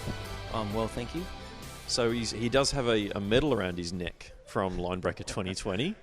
The Hometown Hero Award, the favourite Albanian player. Albanian is the way it's been described over the years, so congratulations on that. Thanks, guys. How did your day go? Really interesting, but it was really, really fun. Three. I was really lucky. Played 3 really great personalities, and look, some mixed results in there. But it finished on a high, so it's good. Actually, it was something we were talking about earlier. Through there was only one tweak that I had to make, but all the Albany players played nothing but Perth players for the whole day. There was only one matchup I had to change, and that was in round 1. Yeah, that was fantastic. I think that's something we really enjoy about having the Perth guys come down here and playing a variety of armies, because we're a small group. The opportunity, and look, there's not a lot of armies down here. It's really good to have them come down, and we get the great exposure to different lists. And some of the odd personalities that are attached to those lists. There's plenty of odd personalities down here. So you've actually played, again, in a couple of the events up in town as well, where we normally host our events. Yes. This has a very different feel to it than a lot of the Perth events, in my opinion. How do you find the difference there? Atmospherically, very different. For a start, talking to a few of the Perth guys, they take the opportunity to run something they want to run instead of something that's going to win a game. Although they still do, really well with what they bring. But it's different. It's a more relaxed atmosphere. More probably emphasis on inclusion and fun. Although my exposure is to WATC as opposed to some of your other events. Yeah. I haven't played a lot of those for a while. WATC does sit at the polar opposite end in terms of competitiveness. Yeah. It's one that a lot of people do take quite seriously in terms of competition. Yep.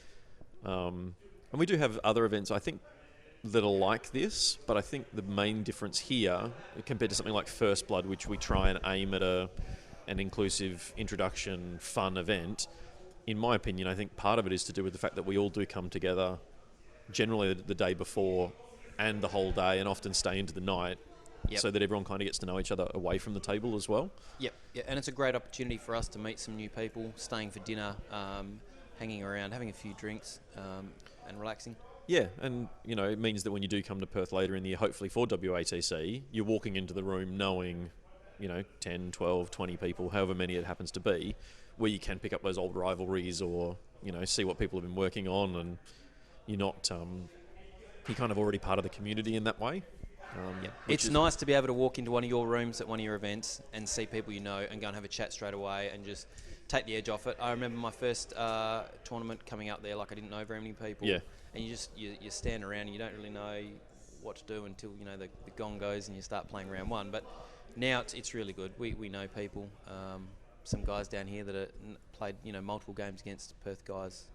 Great relationships, it's good. Well, that's good for us. I appreciate that feedback. It's working. The system works. So, is 3 games enough for today, though? Are you knackered right now, or are you? I am actually. I didn't expect to be. I thought 3 games is a really good, a really easy schedule. But surprisingly, it was a bit of a go. But I know a few people asked us for a 4th game today, and I went, from our experience, no, 3 games works pretty well. By the time we have a later start, we tend to have a later finish, and it's a bit, like you say, a bit more casual throughout the day. I mean, we finished probably somewhere around 15 minutes behind schedule, which, given what happens in Perth, is pretty standard, 10, 15 minutes as the day blows out. So I think we did pretty well. Yep. But it certainly did feel quite relaxed in the room. There were only a couple of games that ran to the wire, and some people are funny. Some people say that there's an emphasis on getting that 4th game in, and you've got to get your value for money out of it. Yeah. And that 4th game is where the value for money is.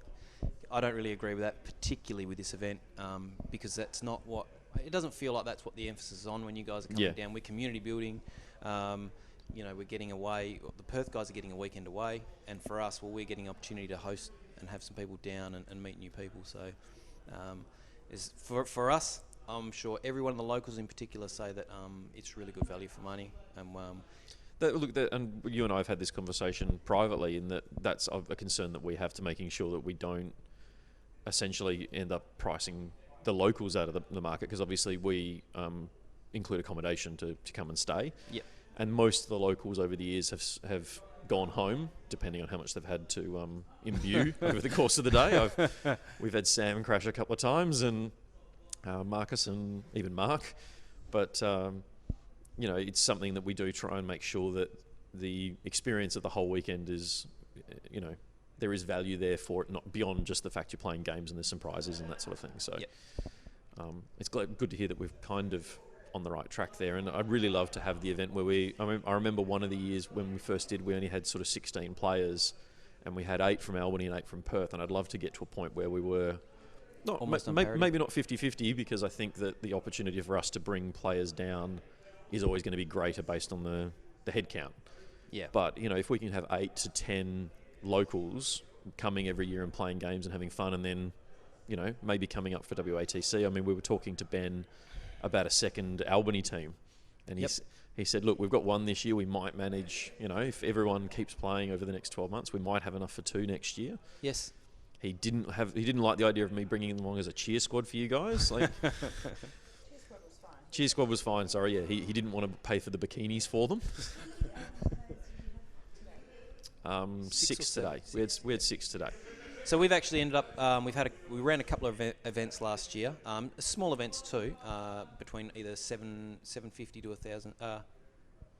No, they were only small. They were probably 750 to 1250 games. We were getting between 10 and 12 locals attending those events. They were only 3 games in a day, and unfortunately, we just, for a few guys, personal reasons, didn't mesh with getting out today. Yeah. I had 2 extras that I really was trying hard to get here that just couldn't quite make it. No, it's what we're really hoping for. I mean, we met Ben, who we've never met before. I can't think of his surname now. Arnie, yep. Arnie, yep. Ben Arnie, yep. So I met him for the first time today, and I was chatting to him, and he made a comment going like, it's weird because I know you guys, but you guys don't know me, and it's because he listens to the podcast. Yes. And that was kind of awesome and humbling at the same time, to know that he was listening to what we were saying from what we like. It's something that we don't really have any connection to. Like, we get the numbers. I don't talk about them with Emma. I just keep an eye on the downloads and the views and that sort of thing. But then to have people go, no, we listen to what you're saying and we want to be involved, and then to have him come along and play a tournament today and have a good time and then want to come and play more, that's cool. So hopefully that, you know, flows through, and when we come back next year, he can bring, you know, 2 or 3 or 4 other locals. And Absolutely.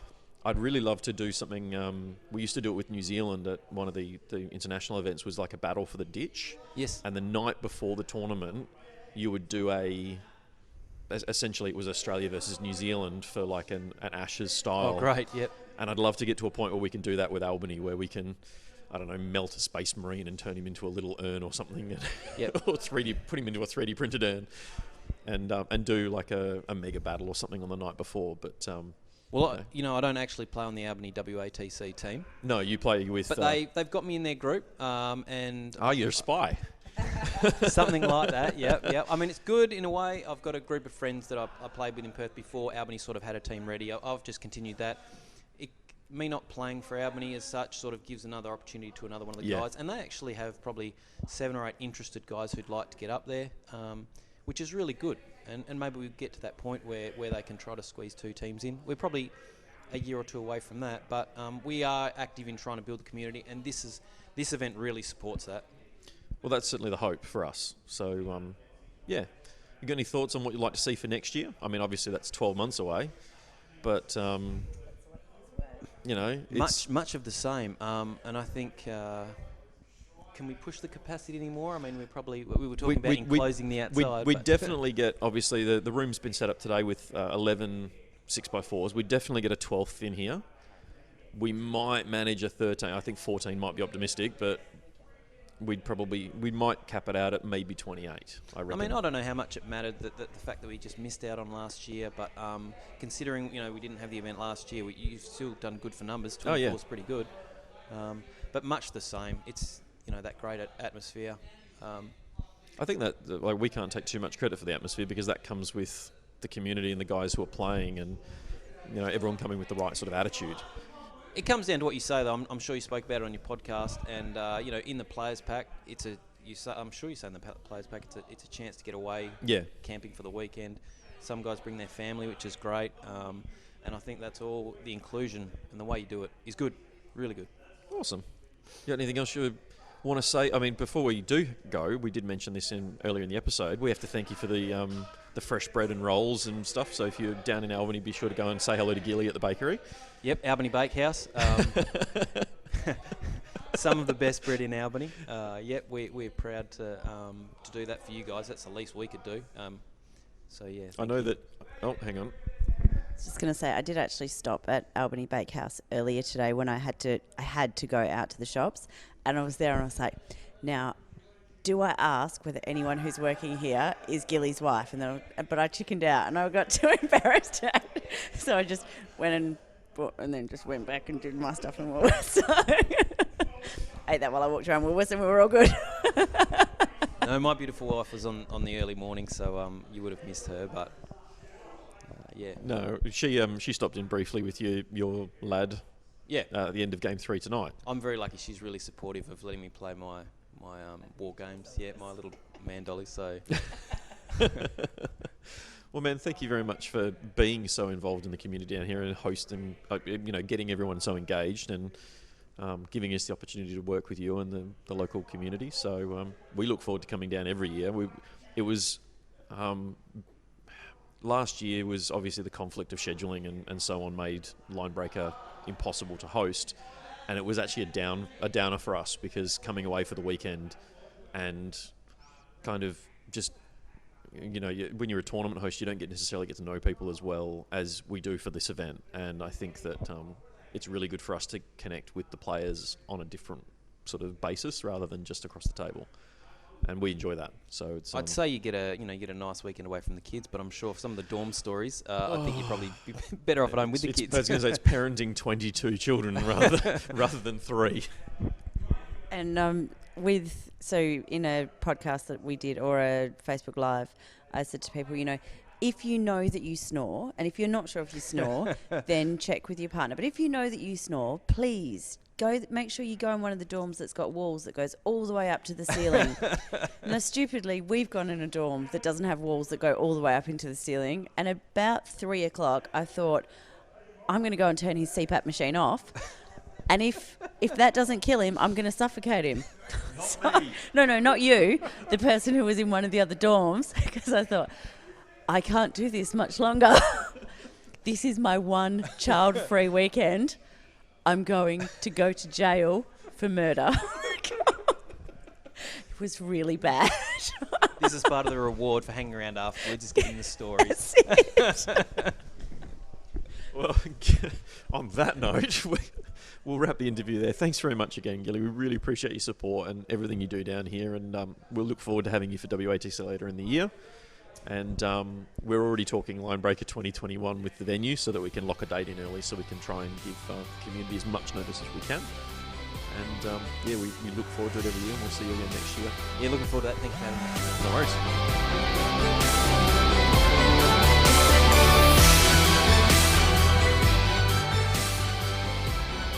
So we said what happens at Warhammer Camp stays at Warhammer Camp.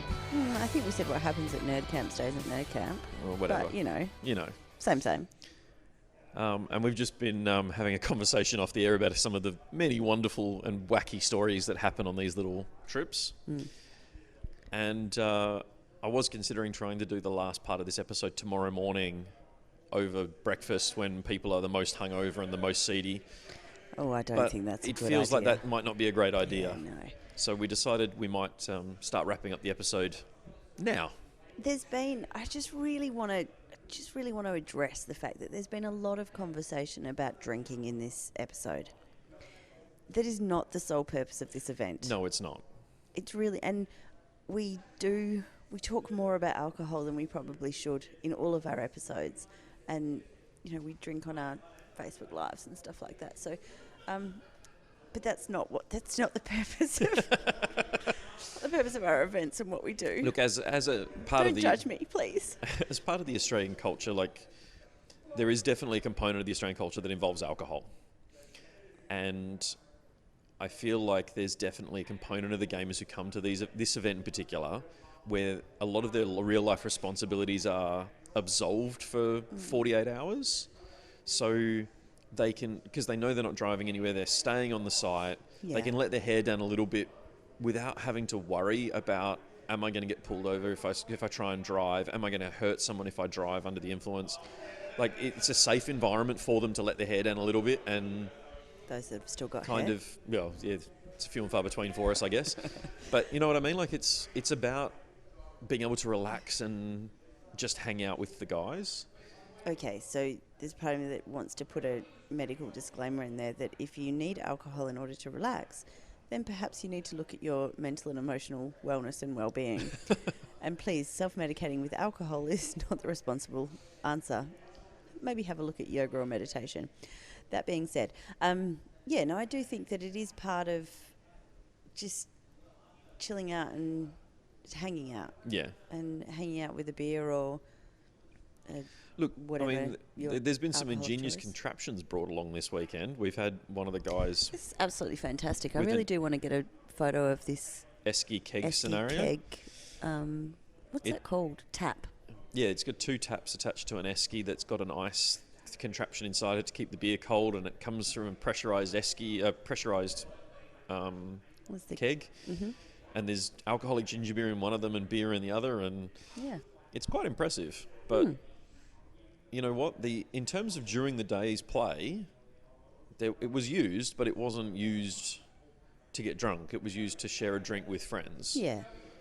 And the guys, there's a couple of them who've gone out for dinner tonight, and the people who are driving are the ones who weren't drinking today, and there's very clearly some planning gone into it to make sure that everyone's safe and responsible while still having a good time. So, yes, there is a lot of talk in this episode around the consumption of alcohol, but that the It's not mandatory. no, and it is definitely about the company and the camaraderie and the community that it's all sort of attached to the game. And when you think about it, there's a whole bunch of these people that are here that know each other because of the game, not because of drinking, and they come together to play the game and then share the social aspect of it after the fact.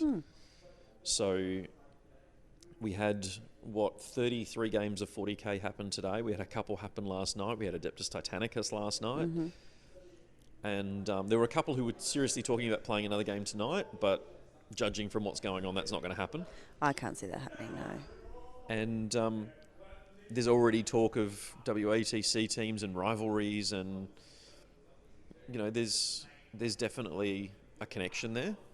And I think the fact they're all still sat outside now, we've probably got a bit of echo at the moment. We do, yeah. We're sat in the hall by ourselves, and there's 12 or 14 of them sat outside now, finishing dinner, chatting, laughing. Telling stories, laughing, yeah. And there's a lot of game talk happening. There is a lot of game talk happening. There's also a lot of talk that's not just about game as well. No, it's about real life and stuff that has happened to them, or stories from last. There's a lot of new faces for Linebreaker this year, so there's some of those stories going around from last year, well, not last year, the year before. Yeah. And, you know, I can definitely see there's going to be regulars from this year. Like, there are going to be people who become regulars off the back of this year for next year. And we really hope that, you know, the Albany community continues to offer their support and wanting us to come down. And then hopefully we can, you know, keep coming every year and having fun and enjoying the weekend. It's a little bit tricky because when we first started this event, the idea was that we would come down and do Albany one year, and then we'd, you know, try and do an event perhaps up in Geraldton the next year, Kalgoorlie and Margaret River, and you know, sort of make them road trips and go to different places. But I think it's sort of become, I have become attached to coming to Albany, and there's 4 years worth of weird things that have happened. And well, there's 5 years worth of weird things. We didn't come last year, but we still have that connection with the Albany players. Yeah. So, for example, well, a lot of them came for show and WATC. And yeah, I can't work out how many years ago it was, but if we go back, let's go back, well, it must be 3 years ago. And, so we'll go back 3 years ago, and Mark came to his first event with his wife, Linda. Yep. And then the next year, she wasn't, so they both played, and then the next year she wasn't playing because they were expecting their baby any day. So, you know, we've got to see their family change, and then he came down today and he's almost turning 2. Yep. And, like, so we do kind of get involved with people's lives as well. And we've definitely seen that family grow and take shape and grow again. And so it's the same kind of having that connection with lots of the people down here makes us kind of want to go, oh, well, we've got, and they, as you say, come up to show and come up for WATC as well. So, yeah, very attached to coming down here. Yeah. And we are hopeful that, I know that the Kalgoorlie community is trying to get an event similar to this one off the ground in July. And if that all comes about, who knows at the moment with travel and that sort of thing. But Well, we'd really hope that if there's any Perth players who want to head out to Kalgoorlie to try and, make that same something connection, it's similar, certainly yeah. something I'd love to do. It's a bit further of a drive. I'm not sure we could just go for a day, to be honest. No. I couldn't just go for a day. I couldn't go. Look, I could. I've done worse for day trips, but I don't know about driving for 6 hours, playing for 12, and driving for 6 again. That seems like a very poor set of I choices. feel like we're too old to do that now. Yeah. Yes, we are. So, and we've also had people from Geraldton reach out and start talking about us doing something similar to Linebreaker heading north. And I don't know how we fit that in or where we fit that in or what that looks like. Me But neither. there's clearly communities who want to be part of the bigger picture of gaming in Western Australia. And I'm interested to know for Perth players, how many of you would, obviously we've got, okay, well I can't do the maths at the moment. 16. Awesome. 16 Perth players who are down here Yep. this weekend. And how many people would, other than those 16, how many people are interested in travelling around WA, and how many would travel for more than one event? Yeah, that's a good and question. how far is too far? Well, Geraldton's 4.5 hours north. I have absolutely no geography I've skills done whatsoever. day trips to Geraldton for work, and you can do it in about 4.5 hours. Okay, can you actually do it in 4.5 hours, or is this like it takes 5 minutes to get from our house to Rollystone when actually it's 20? It's 12. So is your 4.5? It's 12. Is your 4.5 hours It's about actually 6? It's about 4.5 hours. Kalgoorlie's about Is 6. that 4.5 hours with stops at the speed limit? It's what Google Maps says, whatever that works it out as. Kalgoorlie's about 6. So, It's funny because Kalgoorlie was 7 when I was doing it regularly. well, you're not doing it well then. It should have been 9, I reckon. I think there's definitely a percentage of players who would do all 3 if the timing was right and there was enough notice and so on. It's also one of those things, like Albany, for a travel event, is the cheapest travel event I've ever done, because it's far enough away that you do have to stay away. You can't. It's not like it's an hour drive or 2 hours drive. You do have to stay. If you tried to drive down here for a 9 a.m. start, you're leaving home at 4:30 to make sure you're here on time. Then you'd finish by, I think we finished tonight at about 6:30. So you'd be in the car for 7 and you're not home before 11, 11:30 maybe. Yeah. That's a long day. That's 18 plus hours day. Yeah. And And if- for us, we can't do that because we have to add 2 hours on the morning and 2 hours Set up on and the pack up evening and- for, And that's not taking into account if you do decide to, like, if you get down here and you go, cool, now I've got to feed myself, and you're definitely not drinking at that point, and there's a whole bunch of other factors, and the risk factor of driving tired for 4.5 hours after a full day of gaming is pretty high. Yeah. So I And feel we know that that's been an issue even just for, players who have come up from Bunbury for WATC just for- things, yeah. or for any of our regular events, that they're adding 2.5 hours onto the day. yeah. That's a long day for them. So, yeah, I don't think that you could do that for a 4.5 hour No, drive up I don't from think so Albany. either. But, I think there's an opportunity there for the Perth community to, and whether it's the same guys that are here with Albany with us right now, whether it's completely different people, if Kalgoorlie does go ahead like it seems like it will, and they've got 10 guys who are wanting to do a tournament in Kalgoorlie, I'd really love to have 10 Perth guys and girls go out and join them for that tournament. And like, I was talking to the organiser about it, and he was worried that he wouldn't have enough terrain and boards, and I thought, well, if we organise it well, there's no reason we can't bring those with us. And it doesn't have to be our event, it doesn't have to be an OBSEC event, it just has to be a community event. Well, it's quite nice for you for it not to be an OBSEC event, because that way you get to play. Yeah. But And I if think it's not an OBSEC event, I don't have to go because Kalgoorlie. No, I'm kidding. I spent a lot of time out in Kalgoorlie. You have. So I say that with the same kind of sarcastic humour that I have in my life. But I think that if we can rally half a dozen players to go out and be part of the Kalgoorlie community for a day or two, that's a really positive thing. So I'm still hopeful that event does go ahead. Who knows with Corona and everything else going on in the world at the moment. Hopefully it does. And I'll be sure to record some stuff while we're out there if we go, if I go. And if you haven't done a proper road trip or a flight and gone away for a tournament, I'd really, whether no matter where you are in the world, obviously maybe not right this moment at the time of recording. Yeah, so hopefully by the time this actually goes out, by the time this goes out, we're not going to magically see everything with the COVID-19 magically going away. But, that has been something. As we were driving down here on Friday, so Friday the 13th, we were driving down, and the announcement came out that non-essential travel. Non-essential travel and non-essential group gatherings should be cancelled. Now, they suggested group gatherings for over 200 people should be cancelled. So we were well under that limit, and they were suggesting that they should be cancelled after Monday, and our event was obviously Saturday, and for only 24 people. So we're, staying within the recommendations. But I suppose that's one of the reasons that we're looking at where, what that may mean for travel for gaming for the rest of this year. But once, with everything going well for humanity, it'll all settle down. And if you do get the opportunity to do a road trip away where you are staying away from home, still, use the same precautions. Wash your hands. Don't lick anybody else's face. And, if you're sick, don't go.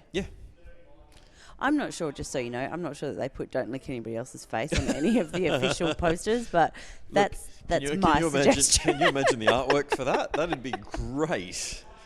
I know it's don't touch your face, but... Don't lick others is probably a sensible one.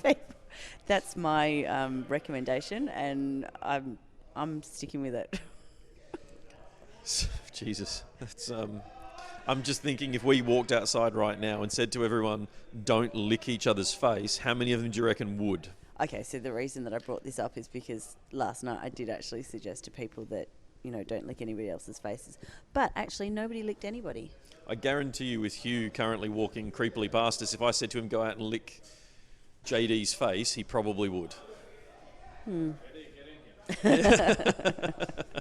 That sounds like there's a handful of them who are back from the pub to join us. So on that note, we might wrap this episode. I have no idea how long this episode is going to be. I have no idea how many times we've repeated ourselves. No. Nor do I have any idea how much sense this is going to make or how it's all going to mesh together. No, but you know what? This is as live as it comes. Do you know what I also don't know? What? How you're going to do it, and I also don't care because it's not me doing it. Yeah, look, it's going to be entertaining. I've got 10 days to work that out, I think. So, I'll spend a day mucking about with the audio levels and doing the best I can to minimise the background to a dull roar, and then I'll probably find some of our nice background music to splice in between the interviews and fade in and out. And yeah, it has been a loud day. So. It has been a loud day, but it's been a fun day, and we're in wind down now. We've got some clean up to do and some pack up to do in the morning after breakfast, and then we're back on the road. So we hope you've enjoyed this rambling coverage of Linebreaker 2020, and I think we're done. We are done. So wherever you are gaming, whether it's in Australia, going for road trips somewhere, or wherever it is in the world, happy gaming, everyone.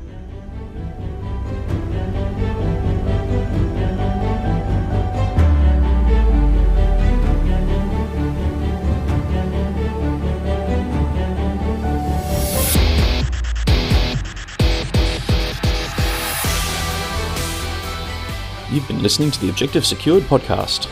If you'd like to get in touch, you can visit our website, objectivesecured.com.au.